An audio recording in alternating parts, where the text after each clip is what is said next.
more serious and far more worrisome.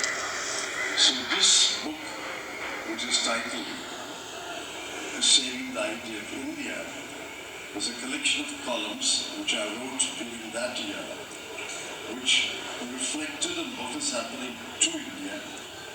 I think a great deal of damage and a great deal of, very forces which are undermining the idea of India have been at work in the last 2.5 years. Would you elaborate on that? What is your view of it? Because would you reckon what happened to India is the Modi era? Yes. And what would be your critique? The idea of India is enshrined in the preamble to the Constitution. The idea of India is a country where justice, social, economic and political informs all walks of national life. Those are the words in the Constitution. And the idea of India is also illustrated by that famous trilogy, equality, liberty and fraternity. Now, I think these words are wide enough to encompass anything that you want to talk about a civilized society. Yet we added secularism because we had to focus on secularism. I think many of these ideas have been undermined, some very, very badly damaged, not yet beyond repair, but some very, very badly damaged in the last few years. For example, secularism has been badly damaged. We have distorted and twisted secularism, and secularism today means that you have to embrace one particular religion if you want to enjoy all your rights in this country. And all others in this country who practice different faiths, a faith different from the majority religion, have had to make a large number of compromises or give up a large number of rights in order to live in India. So that's very damaging to the idea of secularism. Equally, I think there is great damage done to the concept of equality. For example, the economic growth today has widened economic inequality. Economic inequality was always there, but it's never been so wide, and the gap is increasing at a fast pace in the last 3 or 4 years. So equality has been severely damaged in the last 3 or 4 years. So this is what I'm saying. While you reflect on what is happening in India, you read the newspapers, watch television, please sit back, close your newspaper, switch off your television, and ask, what is happening in India doing to India?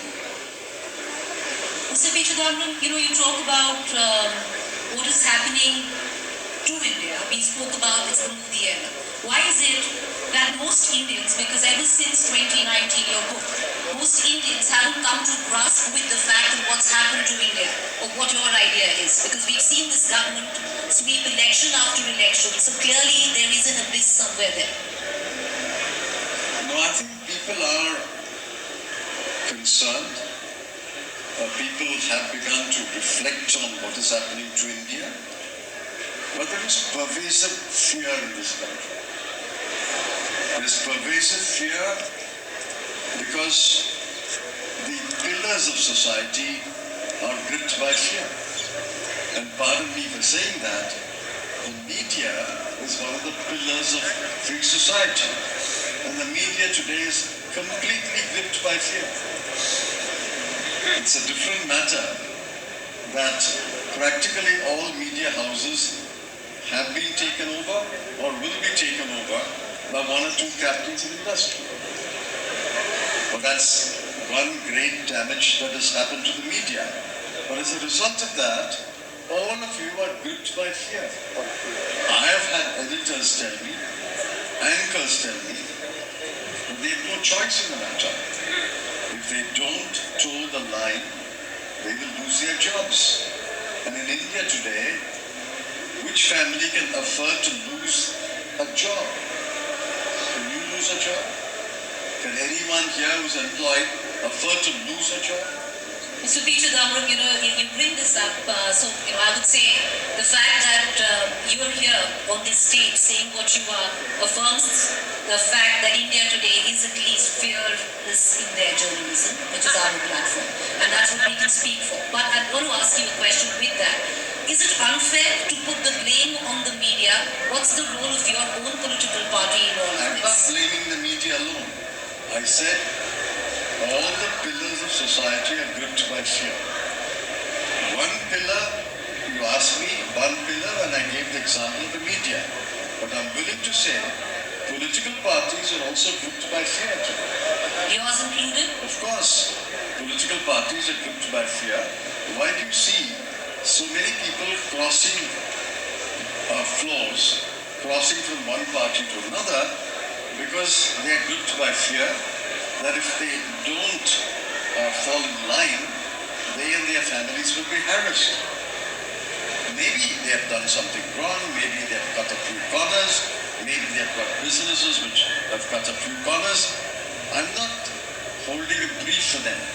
But the fact is, fear, greed is one thing, but leave out the greed as a factor. But apart from greed, many people are gripped by fear, and that includes politicians. Mr. Chidambaram, I'll hark back to the UPA rule, because when you talk about what's happened to India post 2018, 2019, but what happened to India during the rule of your own government should also be talked about. You talk about the entire secularism issue that being challenged, and I am sure, and I do agree, in a lot of states it is being challenged, it is being questioned, there is fear in a particular community.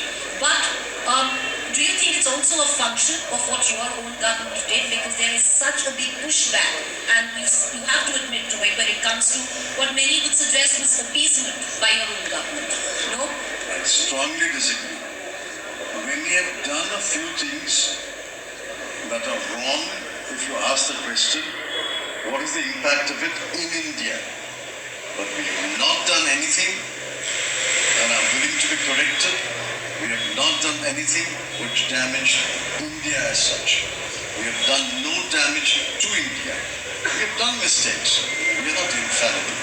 We have done mistakes which have harmed the economy in India, harmed education in India, or harmed the support in India. Those are failures of governance. But we have not done anything. I'm absolutely sure Dr. Manmohan Singh did nothing to cause damage to India. So you got a very strong critique of this government, valid in many ways, questionable or questioned in others. What would be your critique of your own government? You said there were a few things you got wrong, but were there? See, my critique of my government, it's 8 years now, so I can take some liberty as opposed to criticize a government that was in office 8 years ago. My critique of this government is we did not invest in second line. In his second term, I think we should have inducted a lot more young people with education, experience, dynamism, fresh ideas to give a new wind to the sail of the government. We did not induct enough people. We thought, well, this team is okay, this team has delivered 8% growth in the first 5 years, let it continue. That was, I think, one major mistake. The second was,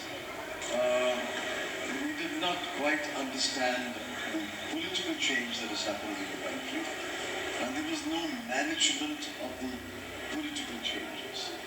Dr. Manmohan Singh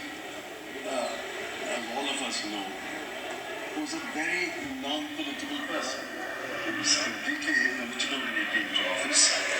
He was a non-political person. He did not invest much of his time and energy in politics. That he left it to the party. And we didn't quite understand the political changes that were taking place throughout the country. We didn't read the political changes correctly. Would you think one of those political changes would have been the majority of this country feeling that you didn't do right by them, which the BJP backed on? No, that's not correct. A large number of people wanted change, and that's quite understandable after 2 terms in office. Change is the order of the day, and a certain amount of incumbency has worked against us. But I don't think a large number of people felt that they had been wronged. When you talk about majority, you're talking about the majority Hindu population. I'm Hindu. So are 80% of India. I don't think the Hindu population had any reason to believe, or in fact, they did not believe, according to me, that the Hindu population had been wronged. They may have felt that Not included. Not included in your politics. That's not correct. That's not correct. In fact, if you ask me, 9.67% of Gujarat's population is Muslim. 182 seats in the Gujarat Legislative Assembly. Did you know, and I'm sure most of them don't know, the BJP has not fielded a single Muslim candidate since 1995 in any of the elections. Since 1995 in Gujarat, the last 27 years, there have been 5 elections. The BJP has not fielded a single Muslim candidate. Now, the Hindu population may have felt that we are being a little more indulgent to the minorities. But I'll tell you, Mahatma Gandhi said, and every other leader in the world has said, it is the duty of the majority to protect the minority. For example, Indians and Hindus are a minority in the UK, they are a minority in the US. If a Hindu Indian is hurt in US or UK, it is the duty of the Christian majority of that country to protect the Hindus. Equally, it is the duty of the Bangladesh government and the Pakistan government to protect the minority Hindus. By that same token, India's majority has a duty to protect the Muslims, the Christians, the Jains, the Parsis, the Buddhists, and the Jews. Theoretically, there's absolutely nothing wrong, Mr. Chidambaram, with what you say, but I'll ask you a counter question to that. Then what explains this muscular Hindutva politics, majoritarianism that we see not just in our politics but in our people, the polity per se? It's sad. I don't have an answer. I'm not a sociologist. I am not of an answer. But I don't think the average Hindu believes in muscular Hinduism. The average Hindu, I believe, feels pride in his religion, wants to practice his religion, and does not want to hurt the Muslim or the Christian who is practicing his or her religion. That is the average Hindu.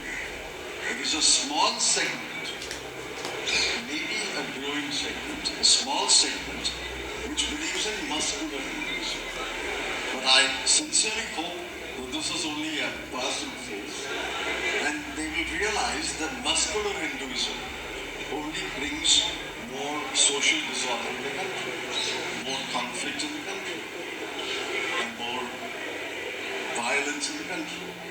I think muscular Hinduism, which is visible today, and I concede that it's visible today, I sincerely hope will recede after a few years. And also talk about, when you talk about the muscular Hindu will recede after. Your words. No. Muscular Hinduism is your words. And you repeat it. These are my words because that's the sense that you pick up from ground. I'm a political reporter, so my words from that account. I'll come back to your writings, your weekly articles, your book of essays. It's a take down and very constructive in a lot of ways of the government on many accounts. Interference when it comes to central agencies, when it comes to derailment of the economy. You spoke about the secular fabric, the way they're interfering. What would be your biggest critique of this government? Of all of that? My biggest critique of this government is it is a government of the few, for the few and by the few. This government mercifully has not dismantled the economic principles that were set by the Manmohan government. But the way they apply the principles, clearly monopolies are growing in this country. Capitalism is getting even firmly rooted in this country. And the bottom 20% are poorer in this country than what they were 8 years ago. I'll demonstrate it, and I'm willing to challenge anyone to a debate on that. The bottom 20% is poorer in terms of their livelihood, in terms of their level of life, what shall be the standard of life, than they were 8 years ago. So I think while this government is applying the free market principles, it's clearly for the few, not for all. Why is it, Mr. Chidambaram, that the bottom 20% hasn't been able to grasp it, that they're still voting for this government? That is the curse of poverty. The curse of poverty is you are so weak, so powerless, so intimidated, so much in fear that you cannot fight back. You simply accept it with resignation and say, this is my fate. But please understand, the bottom 20% is poorer than India.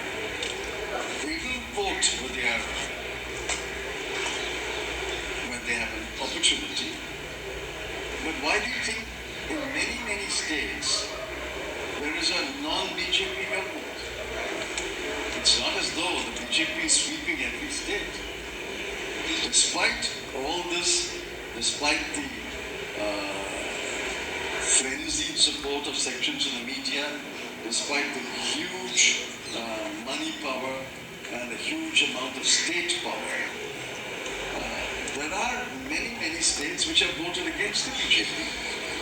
Practically the whole of the South votes against the BJP in election after election in the last 20 years.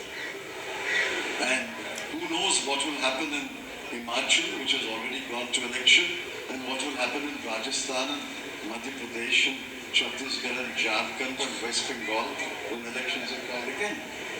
But I think there is a certain pushback, but I concede that in the Hindi-speaking states, the pushback is not strong enough.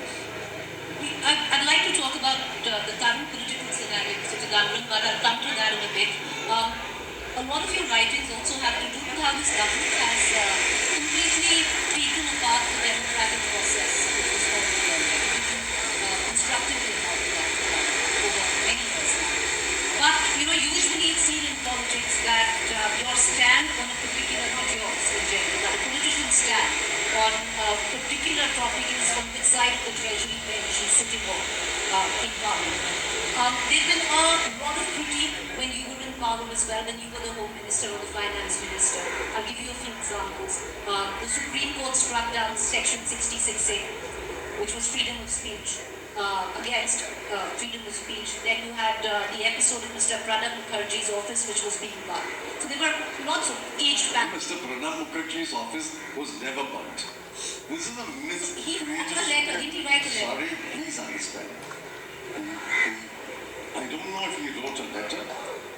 He did mention it to the Prime Minister. The Prime Minister caused an inquiry by the IB. The IB given a report. That report is available to the government. Publish it. Because Publish the report. What we It's never burned. And in his book, series of books, Never once did Mr. Pranab Mukherjee mention that his office was bugged. This is a old story recycled and recycled. Or he blamed a cabinet colleague for doing so, and the Home Minister at that time was you, sir. So. Listen, if I was so smart as a Home Minister to bug the Finance Minister, I would have been smarter to be not discovered in bugging the Finance Minister. What would It's a you... complete myth. The media, sections of the media cycled and recycled the story that even you believe that story. I'm glad you're in good humor. Usually, I've been castigated by you for asking this question earlier, but I'm glad you're taking it. The other question is also got to do with the Supreme Court called your government, or rather, the CBI, a caged parrot talking in master's voice, which was your government. So all of this has come, it's nothing new that this government has done. These allegations were made in your time as well. It is true that the Supreme Court in one judgment said CBI is a caged parrot. On the facts of that case, maybe the Supreme Court was justified in doing so. All right.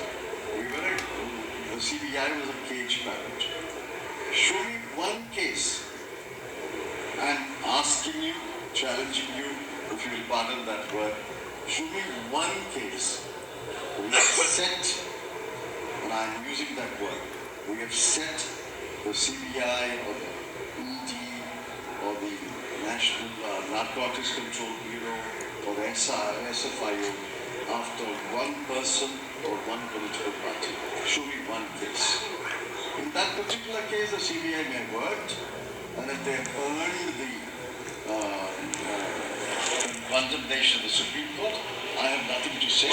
They deserved it. But sir, show me one case where we have set the agencies after one person, or one family, or one political party. Show me one case. it wasn't the criticism of the CBI, it was the criticism of your government. The CBI speaking in its master's Fortunately, I voice. was not the Home Minister Yes, at that you time. And secondly, there's a popular misconception. The CBI is not under the Home Ministry. How many of them know that the CBI is not under the Home Ministry? So do your leaders know every day there's Amit Shah who's been talked about doing after various leaders from your political party? You hold press conference. It's not I'm you. sorry, I have never said CBI is under the Home Minister. Because I know the CBI was never under the Home Ministry. It's never been under the Home Ministry. It's directly under the Prime Minister's department, namely Ministry of Personnel, Public Grievances and Pensions, earlier called DOPT, Department of Personnel and Training. The minister for the CBI is Mr. Jitendra Singh, not Mr. Amit Shah. Even I know that. So show me one writing where I've attributed CBI to Mr. Amit Shah. I'm not. You talk, and we possibly have heard it as well, a huge section of us, which is the media. You talk about, the media towing the line of the government. But in your times, and I talk about 66A, section 66A, which was struck down by the government in your times. What did we do? Freedom of speech. What did we do now? See, laws are passed by Parliament. Right. Laws are drafted by the executive. The ruling party brings a law. A section is struck down. For example, an Aadhaar Act section is struck down. Information Technology Act and section is struck down. Several hundreds of act sections have been struck down. The fact that we did not override that judgment, we accepted the judgment, is that we accept the fact that that law was bad. Okay. But that doesn't mean that the motive was wrong. We made a law, it's drafted by the law ministry. Most ministers are not lawyers. Most ministers are not familiar with the legal terminology or the legal nuances. You are, sir. Well, I'm glad you think I am, but I have lost cases too. So, which means the point I argue has been rejected by the court. That's not the point. The point is the section is struck down and we accept the judgment. That is the end of the matter. We did not reenact it. We did not override the Supreme Court judgment. So there was never any attempt by your government to ever influence the media. Not to my knowledge. In fact, the media has been extremely government, my policies, but show me one example of my picking up the phone and talking to an editor or anchor and threatening him or her. Correct yourself, otherwise I'll do that. Show us one example. Can I give examples in the last 8 years? You know the examples, I know the examples. How many anchors have lost their jobs? How many distinguished editors have lost their jobs? And they can't find a job today because the powers that be ensure that they don't get a job. And mark my words, in the next few weeks, there's going to be more churning in the media world. You know what I'm talking about. I know what I'm talking about. There are going to be more anchors and more editors being thrown out of their jobs. Well, I can only vouch for our institution. Like I said, the India Today group, we're rather fearless. Therefore, the fact that we have you here is testimony to that, where you'll be able to say what you are saying today. But I will come back, Mr. Chidambaram, and I will talk about, the current political scenario. You spoke about Himachal Pradesh, you spoke about Gujarat, you spoke about the impending elections. I'll also talk about the fact when you were finance minister. And I want to ask you your opinion on what is your opinion currently on the old pension scheme, because you were the one who wanted the new pension scheme, and your government today is fighting, well, not your government, your party today is fighting an election. Your main issue in Himachal is the old pension scheme. The new pension scheme was introduced by the Rajput government on 1/1/2004. Dr. Manmohan Singh's government came into office in May 2004. The new pension scheme had already been introduced for central government employees from 1/1/2004. We continued the scheme. We implemented it.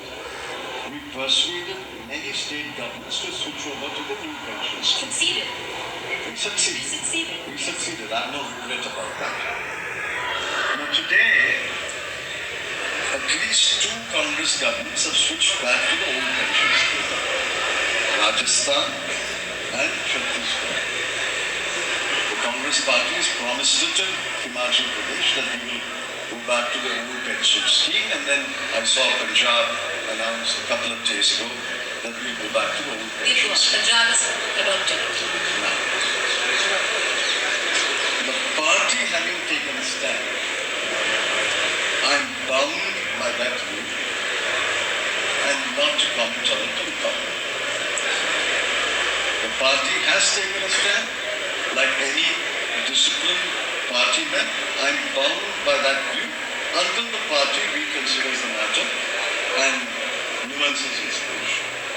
So you will understand my difficulty in making a public comment. But I disown nothing that happened between May 2004 and say 2014. I don't disown it at all. I respect that you don't want to take a public stand on that, but for somebody who's been the finance minister, I'm sure you feel it more as a tool of populism than fiscally prudent. You see, forget the old pension scheme and the new pension scheme. Let me tell you one thing. There's much discussion about CBs. It's sad, but the whole discussion is anti-poor. I'll tell you something. 514 companies which went into the IRB, insolvency resolution process, have had 5,27,000 crore of debts written off. 514 companies, 5,27,000 crore. Now divided, average is 1,000 crore per company. The latest numbers came out yesterday. The total number which have gone through the resolution process is 542, but I'm talking about earlier data. But the same data is updated today. If you can write off 1,000 crore average per company, let's take education loans. Do you know the total number of education loans? There are a lot of young people here who might want an education loan, and you know your brother, your older brother, older sister, or a nephew, a was not able to repay the loan. It is now an NPA. Banks are after him. Middlemen are after him. Now, the total outstanding dues of all education loans in this country ever did is 98,000 crore. Just 98,000 crore. Less than 1 lakh crore. Now, if I stand up as a political party and say, if I come to power, I will waive all outstanding education loans. Like I did for farm loans. I think it was the right decision. It saved India.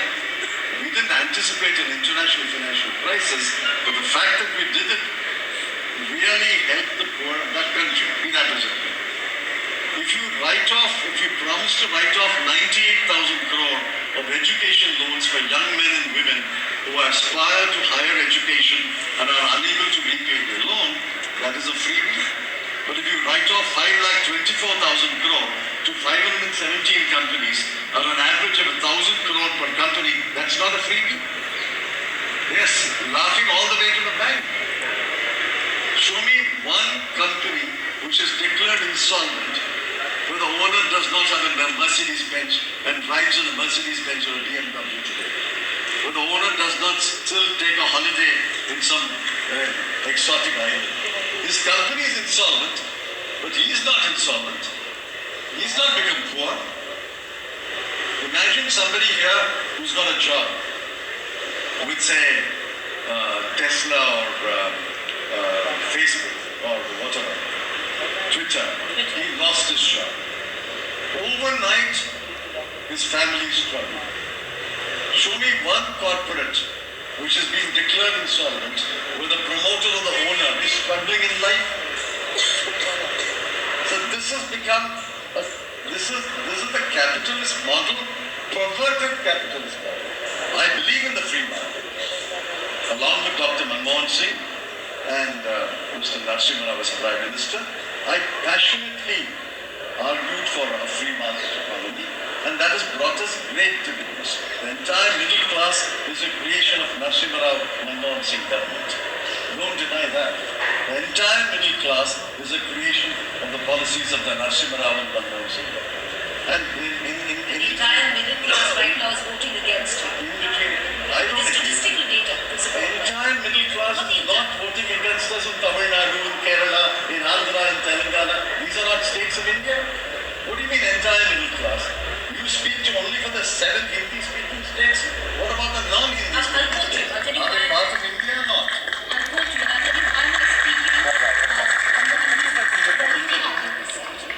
Just about a month ago, Mr. Chidambaram, you were speaking to the press and you wanted the president of the Congress, and you, before Mr. Kharge's name had come up, but when the name of Mr. Gehlot was making the rounds, and you had said that you would prefer somebody who speaks Hindi, who's from the Hindi heartland, because